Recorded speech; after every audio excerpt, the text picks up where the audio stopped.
Welcome to Digital Asset News, the top stories in cryptocurrency and digital assets, and breaking them down to bite-sized pieces. So today we've got some more great news from the Fed as they're going to keep the interest rates near zero, Treasury purchases to continue, and Jerome Powell there expects transitory inflation. So this is actually not great news for Bitcoin, but in the long run, it really doesn't matter. And on top of that, we're going to take a look at another billion-dollar company that is purchasing Bitcoin at an alarming rate. And finally, we'll end it all off with something that is going on with Cardona, as the blockchain infrastructure is going to bring internet to countries in Africa. So we'll take a look at those three projects, stories, and what's going on. But first, take a look at what's going on in the market. So today, it is the 29th, I think it is. Yeah, about 1 p.m. Junk day today. Cold. That's why I'm wearing this super fancy jacket. And here's what's going on with the market. So we've gone down a little bit. We're at 2.05 trillion. So I think a little bit of the message there from Jerome Powell from the Fed as they say, hey, we're going to keep the rates the same and, no big deal. But there's some concerning underlying tones beyond that, and we'll go over that real quick.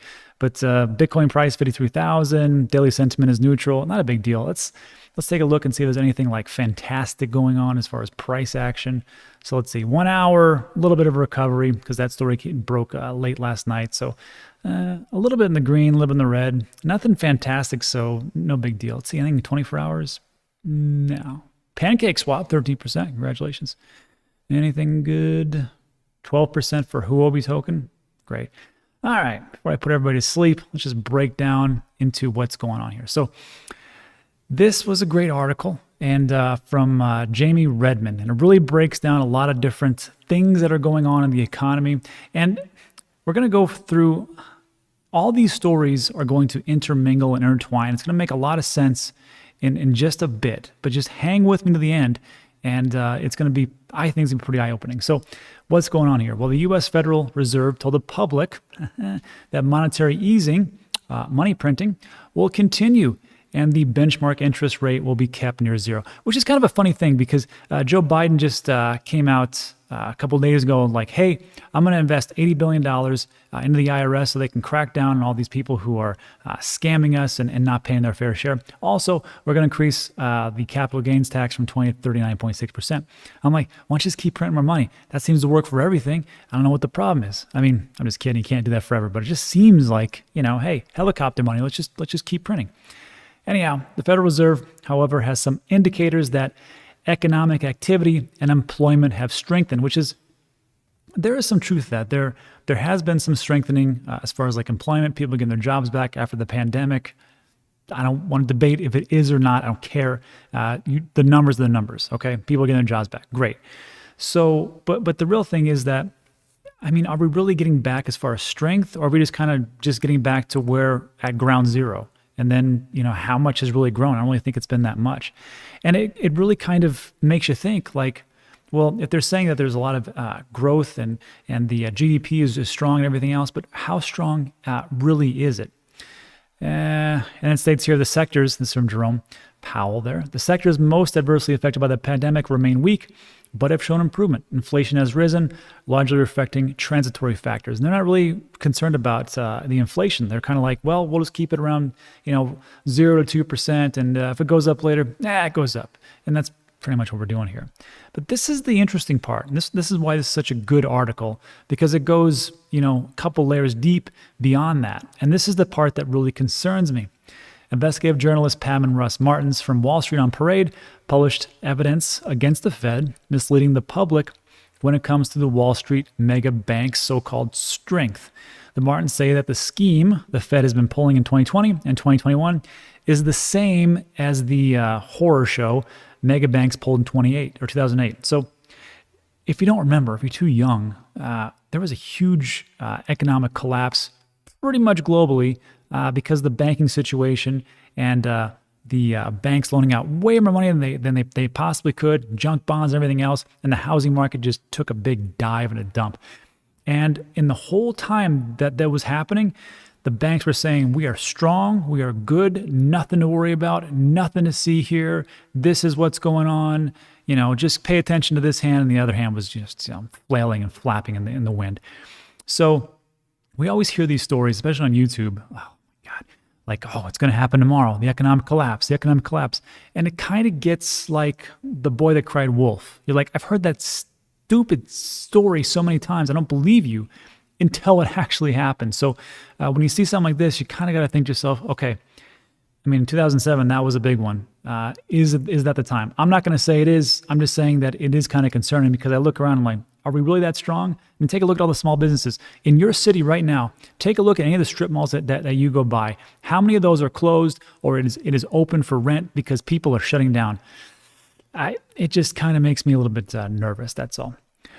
Anyhow, what caused the Wall Street bank stocks to tank so much worse than the broader market in March is the same thing that caused the banks to tank much worse than the broader market in 2008. Interconnectivity via derivatives and leverage. The Martins data shows that JP Morgan Chase, our buddies, Goldman Sachs, Bank of America, Morgan Stanley saw heavy losses from the start of 2020, upwards of 40 to 50%. Citigroup, 56%, and that was as of March 23rd. These 5 banks are highly interconnected via derivatives because they have exposure to the same counterparties. And then to finish up, the U.S. Central Bank's FOMC press release further revealed that the bond purchasing will continue alongside the near 0% benchmark interest rates. Further, the Fed is sticking to the typical 2% inflation mark as a target to watch closely, and banks don't exceed the rate for whatever. Okay, so here's the thing. So remember what we just talked about right there as far as the banks, everything that's going on. I need you to remember that part about the banks and how they're just like everything's strong and everything's good as we transition into other parts of these stories in the other 3. And it'll all make sense in a second. So this article was actually sent to me, actually revealed to me by Nick Mancini. He is one of the TTC ambassadors over there. And TTC, Trade the Chain, is the actual platform that I use every single day to take a look at sentiment and everything else. And what I like about them, of course, got a great community. And Nick, I want to say thanks for leading me on this story because he's like, this didn't get any coverage in press. Why? I don't know. Thanks for letting me know. So this was a Medium post by Owen Mahoney. Mahoney, who is, where is he? Well, he's the CEO of Nexon.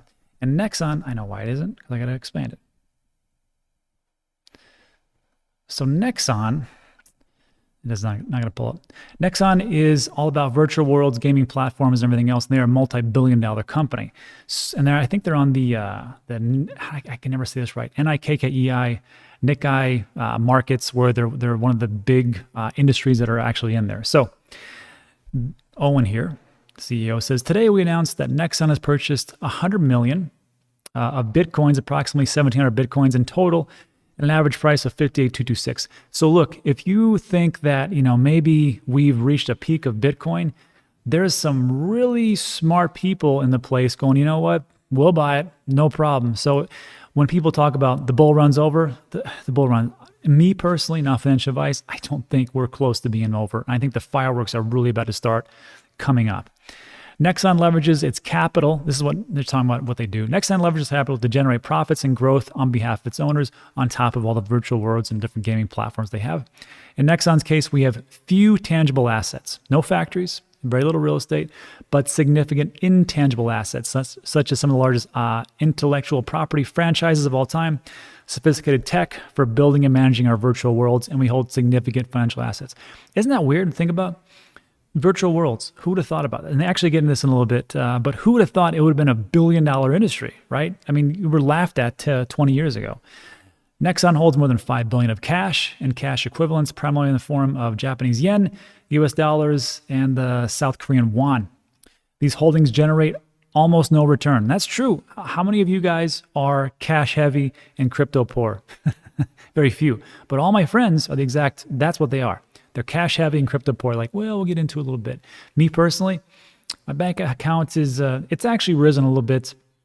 I've gotten out to not purchasing as much as I have, but I'm going to get in pretty heavy after I show you this next article. And they say even junk bonds, which carry higher risk and were formerly known as high yield, have become a source of rewardless risk for all the risks that you have. You don't get too much of it as far as an interest. They state, we see Bitcoin as a form of cash likely to retain its value. For now, our commitment to Bitcoin is 100 million, which is less than 2% of our total cash, which is pretty low. So I guess they're just dipping their toes, but 100 million is pretty good. We consider Bitcoin as a form of cash alongside US dollars, Japanese yen, and Korean won, even though they say it is slightly unstable. And this is what I was talking about. 25 years ago, the idea of an entertainment world centered around online connected virtual worlds seemed crazy, and it did. And it kind of still does. I mean, because I'm old, so I'm like, I don't really get it too much, but I mean, I get it now. But I mean, 25 years ago, you've been laughed at. In those days, reasonable people asked the question, why would anyone pay for a purely virtual in-game item? Today, the idea is mainstream, and almost every entertainment company has it, or they're trying to get into it. And that's the big thing. So when we talk about these different technologies that are really taking shape and where the world, not where the world is, but where the world is going, you can kind of see yourself like, okay, well, that makes a lot of sense because I see, these virtual worlds and these games, these intangible assets that can really generate. I can see things like all the different non-fungible tokens or NFTs could really play a big part, especially if you're investing into engine coin and those types of things. It does make sense. And if you take a look at it, well, why wouldn't we start to get away from the banking sector? Because that is an old world type of thinking and what they do and how they actually do things into a blockchain world, just like how everything has migrated from something that is inefficient and is too costly. Banks are one of those things. Take a look at all the different technology. Like I always say, take a look at the streaming services, take a look at newspapers, from what they went from newspapers to everything else. Take a look at computers and hard drives and everything. The things that actually bring us forward into productivity and lower costs are the things that actually win. So do you think that blockchain technology, the Bitcoins, the Ethereums, the Cardonas of the world, can actually increase productivity and decrease costs? That's one of those things you got to think about. And maybe this will make a little bit more sense.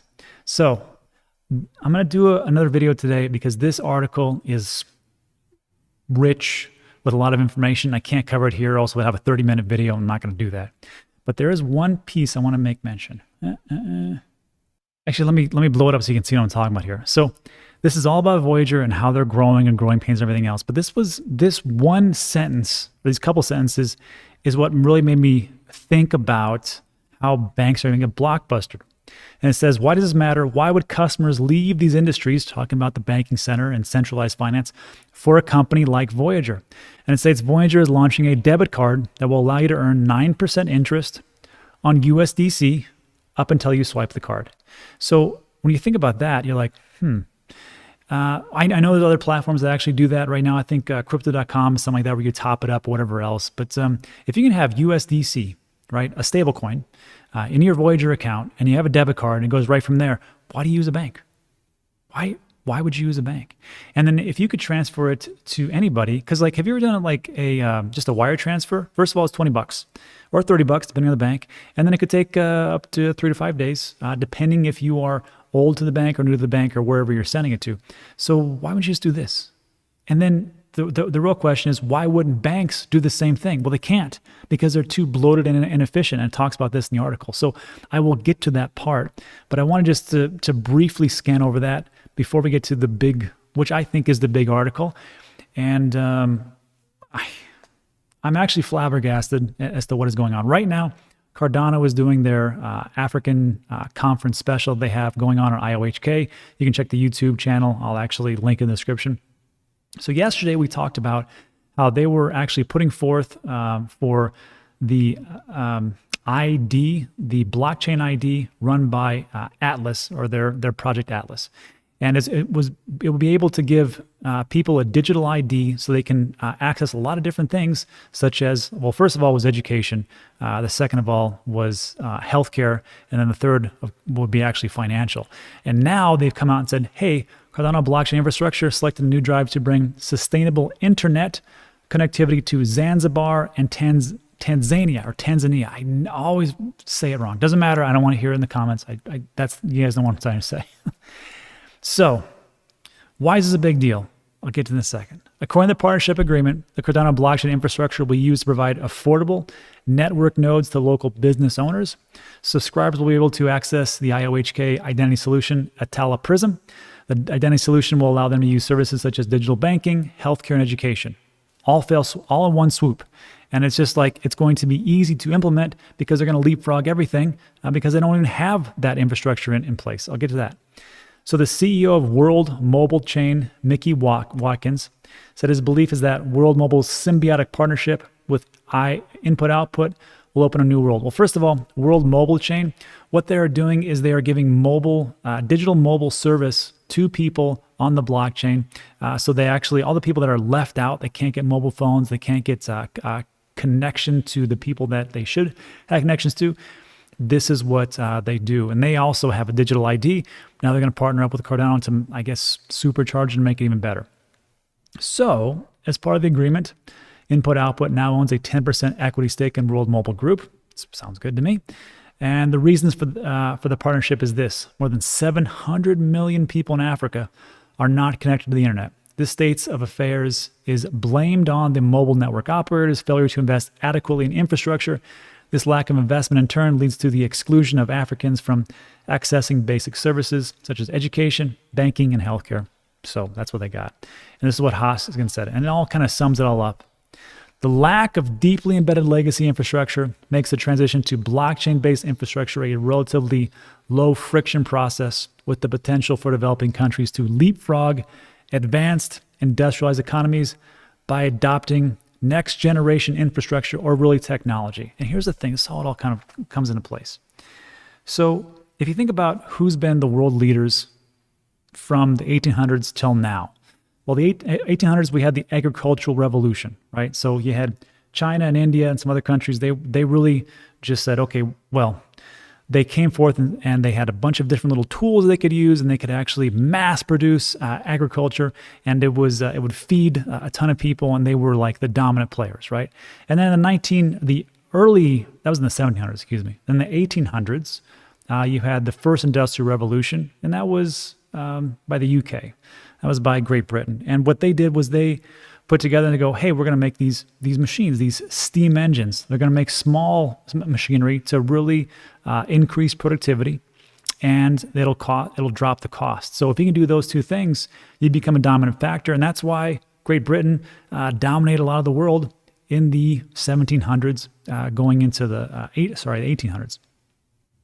So when they did all this, then you had the second industrial revolution. That's when much larger machinery was being built, and you'd see places like the United States start to really become a dominating force. And that was in the 1900s. So you had these huge complex industries being built and machinery. And again, what would it do? Well, it would increase productivity and it would reduce costs. So instead of needing 1,000 people to do something, you just needed a couple just to work the machinery.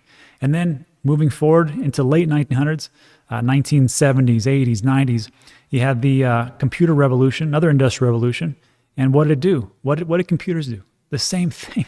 It dropped the cost and increased the productivity. We can do so much with these computers right in front of us that we couldn't do before. And the ones that led the way, Japan, parts of China, not parts of China, and the United States, and debatable other places.